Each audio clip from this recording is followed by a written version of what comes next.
Okay, this is going to be a bit of an experiment. It's a paper that hasn't won any prizes yet, but very much in sort of the medium stage. So we're actually going to do a little bit of data collection with you guys. We want your input later for our thoughts and for our thinking and for the framework that we've kind of tried to elaborate here. So this paper is called "It Takes Two to Tango: The Logics of ESG-Related Interaction in the Capital Market." It's a working project by Bob Eccles, Stephanie Mooij, and me. Stephanie is from Aegon, but she did her PhD at the Smith School before, so she's also Oxford born and bred. And the paper, so I kind of want to give you in a sense where we stand with this paper, right? It's actually, it's more a project than a paper. It is a paper, but I perceive it as a project because we're still very much in the process of understanding where we want to go with this. So I'll go a little bit into the idea and the questions that we want to ask here, and then I think it's important for you to understand the approach that we're taking. So the approach that we took was to develop a conceptual ideal type model of interaction between actors in engagement, right? And so we created specific scenarios that we used to kind of fill the model that we dealt with. We then conducted interviews to actually test these models. So it was very deductive, right? So we first drew up scenarios, made a model out of the scenarios, and then we went in interviews and tested these. And from these interviews, we kind of deducted moderating. First of all, we tested the feasibility of the model, and then we deducted moderating variables to see kind of how this depends on various different interactions, and I'll go into that later. The outcome of that is we revised the model, obviously, but we also decided that this paper will actually be two papers. So in the end, you'll see we have two levels of interaction that we're looking at, and we'll actually split that because there's just so much diversity in these interactions. So this is just a bit of a pretense before going into the paper or into the project. So the question is basically around the language used to describe processes related to ESG. Varies significantly between organizations and actors, and there's problems that occur because of it, right? There's lack of clarity in language surrounding ESG, there might be misinterpretation, there might be misalignment because of it, and obviously because of it, failures of communication. So it bears a question in ESG-related interactions, so in engagements, what is the real structure of it, right? And so we kind of focus on two specific questions here. The first one is how do differing sophistication of actors, and I'll talk later about what we mean by that, affect the interaction dynamics in engagement scenarios, and what are the main levers and underlying mechanisms that affect the productivity of these ESG conversations, okay? And our argument is, therefore, the title takes two to tango, right? It's not a one-sided conversation, underlining that the ESG-related interactions between actors in the investment chain is critical to the success of processes such as ESG engagement, education, and ultimately ESG integration. And so the approach is that we looked at two disconnects, and these two disconnects ultimately will probably be two different papers, or at least two different approaches. And so the first one looks at the relationship between, or the conversations between asset managers and companies. And the assumption is that there is a lack of ESG, or there can be a lack of ESG dialogue between asset managers and investors, as investors and the company. And so there's a range of literature that we look at to get at this. Asset managers often lack training when it comes to integrating ESG, or companies' ESG performance is often separate from their financial performance. ESG rating and ranking industry, we've heard a lot about this at this conference as well. That it can be very confusing, there's different languages used, ratings and rankings do not measure exactly the same thing, and so on. The second one is the conversations that happen at the asset manager side. Different conversation, different lack of dialogue, different miscommunications. Asset owners influence ESG integration indirectly, right? There are mandates, there are contracts in place. Then some studies show a gap between asset owners' desire and what asset managers ultimately deliver. Other studies suggest that differing views exist on issues such as ESG or what long-termism actually means, right, if it's not clearly defined. Mandates of asset managers are often too short-term oriented and do not align with the time horizon that we'd expect ESG to pay off, right? And then there's sort of an inherent complexity in this relationship that asset owners work with many asset managers, so may prevent them to have in-depth conversation with all of them and to actually monitor all of them very closely in their progress regarding ESG. So to these two relationships, or these two conversations that are going on, we kind of have to have a bit of a premise what we actually look at. And so first of all, this is the definition of responsible investment that we will use. So one from the UNPRI, responsible investment is an approach to investment that explicitly acknowledges the relevance to the investor of environmental, social, and governance factors and of the long-term health and stability of the market as a whole. It recognizes that the generation of long-term sustainable returns are dependent on stable, well-functioning, as well as well-governed social, environmental, and economic systems. I think all of you probably know this definition. More importantly, we have to think about the actors that we kind of want to include in the interactions that we're looking at. And so there's a couple of characteristics that we kind of have to assume, right? So in the relationship between asset managers and asset owners, we have to assume that asset owners manage a significant amount of their assets externally. If they don't, then probably they're not going to talk to asset managers, logically. We assume that there's communication, right? So essentially, there is some form of communication between the asset manager and the asset owner, as well as the asset manager and the company, and then it kind of depends what this conversation is about. There's obvious limitations to kind of broad models like this. These are ideal type scenarios, especially the way that we tee them up through scenarios.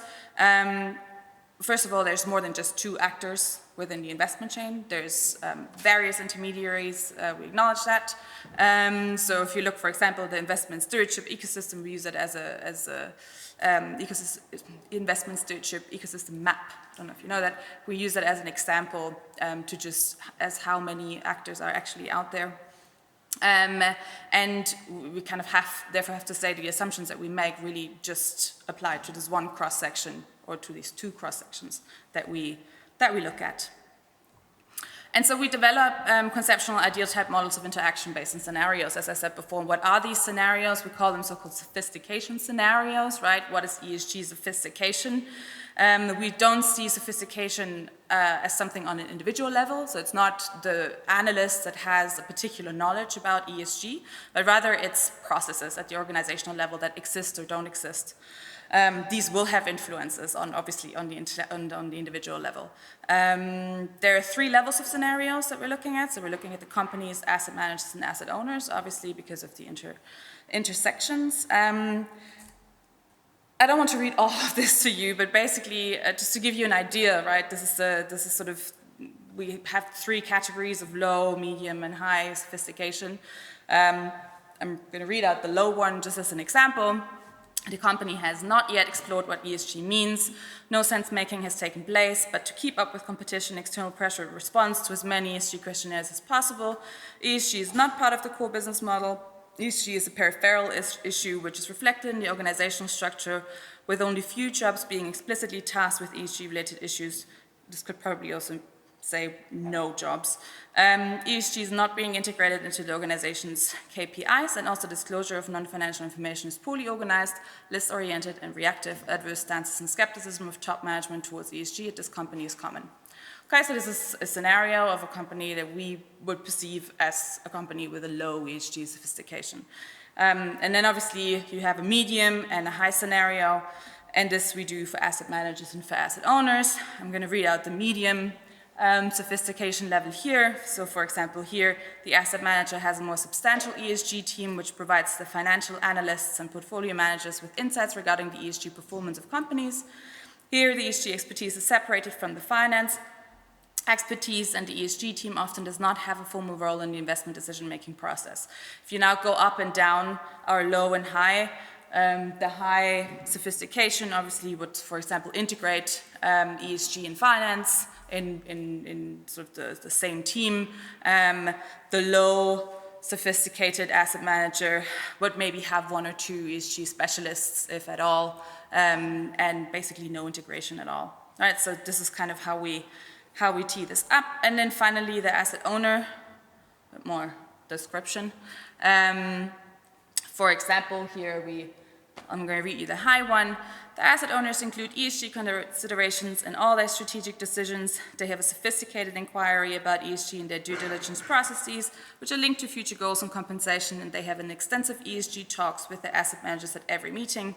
They have executives with ESG knowledge and a good idea of what ESG means to the asset owner, including how they want to translate that to their investments. They also have a formal procedure in place to evaluate asset managers during their selection, monitoring, and review process, and try to push integration. ESG is an integral part of how the asset owner defines its fiduciary duty. Okay, so these are the scenarios. These are essentially abstracts of the scenarios, but this is kind of how we try to get at how we kind of match the different actors. And then what we essentially came out with is these mattresses. You see them? Yeah. One for asset management companies and one for asset managers and asset owners. And we thought through how it would look like when, for example, an investor with a high sophistication would have an engagement with a company that has low sophistication in ESG, right? And then think through what would the engagement dynamic or the conversation look like. And so we say, for example, if there's high sophistication on both sides, they're a dream team, right? If they're medium sophistication on both sides, they're kind of stuck in the middle. They're probably not going to challenge each other very much. And then if they have low, they're kind of stuck at the bottom. But then it gets really interesting if there's actually a mismatch, right? So what's happening if, for example, the asset manager is much more sophisticated than the company? Could be they can just dump the stocks, obviously. But maybe there will be major engagement, right, by the investor to the company. And the other way around, potentially there might be major education that the company requires. And so the same kind of happens on the asset manager, asset owner level.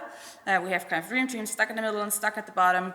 And then sort of the assumption that if someone is higher sophisticated on a certain level, that there will either be capability building that's necessary, or certain education by asset managers that's required. Okay, so these were the scenarios that we drew up. These were the essentially the matrices that we created that we went then out with to get a bit of feedback on from people that actually engage in these conversations to tell us what's wrong with this, right? And so we're still in the process of doing these interviews. We've done probably about 10 to 15 so far. And so these are sort of the clusters of answers, I think, of the moderating variables that we've talked about with our interviewees so far. And so one of them is clearly that the investment chain is complex, right? And we do say that in one of our pretenses, but at the same time, it does actually also influence the single interactions. And so that is something that you have to take into consideration, that there might be different intermediaries that will actually influence how certain engagements go. There is differences between regulation and geography, right? So not every engagement in every country will be the same. The same with sector. Engagements will be different depending on what sector you're in, depending on what risks the different companies have.